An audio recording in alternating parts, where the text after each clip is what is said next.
নমস্কার বন্ধুরা, নবদিগন্ত চ্যানেলের পক্ষ থেকে আপনাদের সকলকে জানাই স্বাগতম।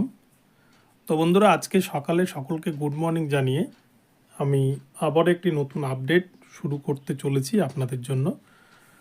তো আমি প্রথমেই তার আগে ক্ষমা প্রার্থী আপনাদের কাছে। আমি গতকালকে রাত্রেই 3929 মামলার আপডেট দিতে চেয়েছিলাম, কিন্তু একটু বিশেষ কর্মব্যস্ততার কারণে আমি আপডেটটি দিতে পারিনি। তার জন্য আপনাদের কাছে ক্ষমা প্রার্থী। অনেকেই কিন্তু আমাকে কমেন্ট করে জানতে চেয়েছেন যে 3929 মামলার আপডেট কি হলো, 3929 মামলা শুনানি হয়েছে কিনা, বা শুনানি হলেও কি আপডেট উঠে এসেছে, এই নিয়ে কিন্তু বিস্তারিত এখন আমি আপনাদের সাথে এই ভিডিওর মাধ্যমে আলোচনা করতে চলেছি। তো আমি আশা করব আপনারা এই ভিডিওটি সম্পূর্ণ প্রথম থেকে শেষ পর্যন্ত দেখুন। আপনারা এখান থেকে কিন্তু 3929 সম্পর্কিত বিস্তারিত জানতে পারবেন। তবে তার আগে বলে রেখি, যারা প্রথমবার আমার চ্যানেলে এসেছেন আপনারা কিন্তু অবশ্যই আমার চ্যানেলটিকে সাবস্ক্রাইব করে অল নোটিফিকেশন অন করে রাখবেন, কেননা এই ধরনের আপডেট আপনারা কিন্তু একমাত্র এই নবদিগন্ত চ্যানেল থেকেই পেয়ে যাবেন সবার আগে, সবার প্রথমে। তো চলুন বন্ধুরা, আমরা এবার আজকের এই আপডেটটি প্রথম থেকে শেষ পর্যন্ত বিস্তারিতভাবে দেখে নিই। তো বন্ধুরা, গতকালকের দিনটি কিন্তু আপনারা সকলেই অধীর আগ্রহে অপেক্ষা করছিলেন যে 3929 মামলা কখন উঠবে, কখন আমরা আপলোড পাবো, এই মামলা সম্পর্কিত বিস্তারিত তথ্য পেয়ে যাব।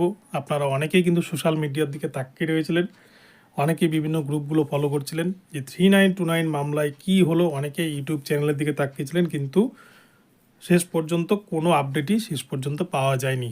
আপনারা 21 তারিখে সবার আগে অধীর আগ্রহে অপেক্ষা করছিলেন, এবং 21 তারিখে যখন মামলাটা উঠলো না, তখন গতকালকে অর্থাৎ 22 তারিখে মামলাটা ফিক্সড হিসেবে রাখা হয়েছিল। কিন্তু রাখা হলেও গতকালকেও কিন্তু মামলাটা উঠেনি বিচারপতি ঋষিকেশ রায়ের বেঞ্চে। তো এই মামলা গতকালকে যেহেতু উঠেনি, তাই এই মামলা কিন্তু সেভাবে কোনো আপডেট নেই। কিন্তু এই মামলা সামনে যে মঙ্গলবার অর্থাৎ 27/2/2024, এই 27 তারিখে কিন্তু এই 3929 মামলা উঠতে চলেছে সুপ্রিম কোর্টে বিচারপতি ঋষিকেশ রায়ের বেঞ্চে। তো এই 3929 মামলা সম্পর্কে কয়েকটি কথা না বললেই নয়। 3929 মামলা নিয়ে কিন্তু এক প্রকারের বিশাল রাজনীতি শুরু হয়েছে, এটা বলাই যায়।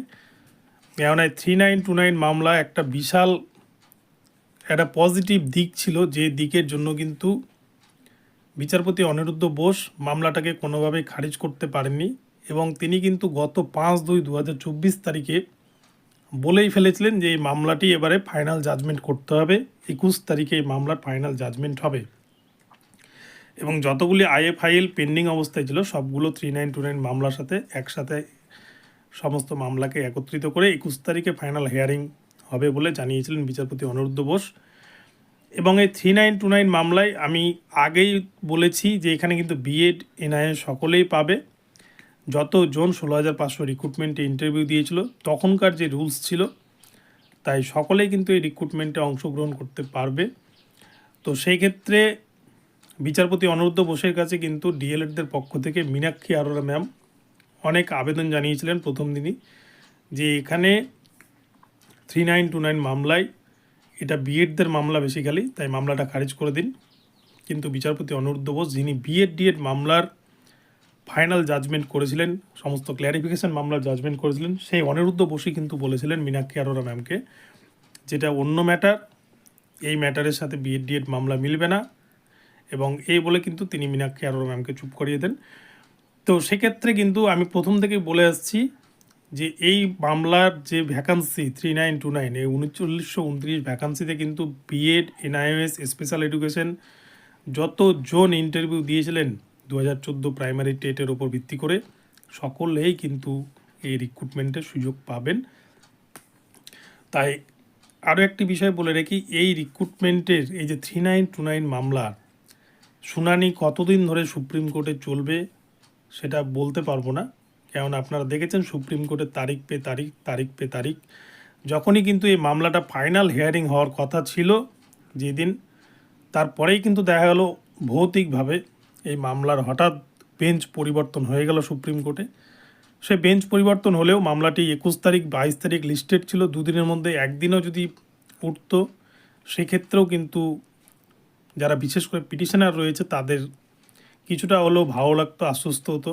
কেননা পিটিশনারদের উকিলরা কিন্তু অনেক টাকা পয়সা খরচা করে দিল্লিতে গিয়েছিলেন, দিল্লিতে দুদিন ছিলেন, ফলে একটা বিশাল একটা টাকা পয়সারও ব্যাপার আছে। আর সুপ্রিম কোর্টে যে কোনো মামলা তুলতে গেলে প্রচুর টাকার প্রয়োজন হয়। প্রতি হেয়ারিংয়ে কিন্তু 2.5 থেকে 3 লাখ টাকা মতো খরচ হয় একটা হেয়ারিং ন্যাচারালি তুলতে গেলে। সেক্ষেত্রে বড় আইনজীবী দাঁড় করালে তো আরও প্রচুর টাকা খরচ হয়। তো সেই ক্ষেত্রে এই 3929 মামলা যেভাবে তারিখ পে তারিখ চলছে, তাতে কবে এই মামলা শুনানি হবে সেটা বলা মুশকিল। কিন্তু এই মামলার জাজমেন্ট অবশ্যই আসবে। আমি বলবো এই মামলায় যারা বিশেষ করে পিটিশনার আছেন, আপনারা হতাশাগ্রস্ত হবেন না। এই মামলার কিন্তু জাজমেন্ট অবশ্যই আসবে। আপনারা 2009 সালের যে প্রাইমারি নিয়োগ, সেই নিয়োগের কথা যদি ভাবেন তাহলে দেখতে পাবেন 12 বছর পর কিন্তু তারা নিয়োগ পেয়েছিল সুপ্রিম কোর্টের অর্ডারের পর।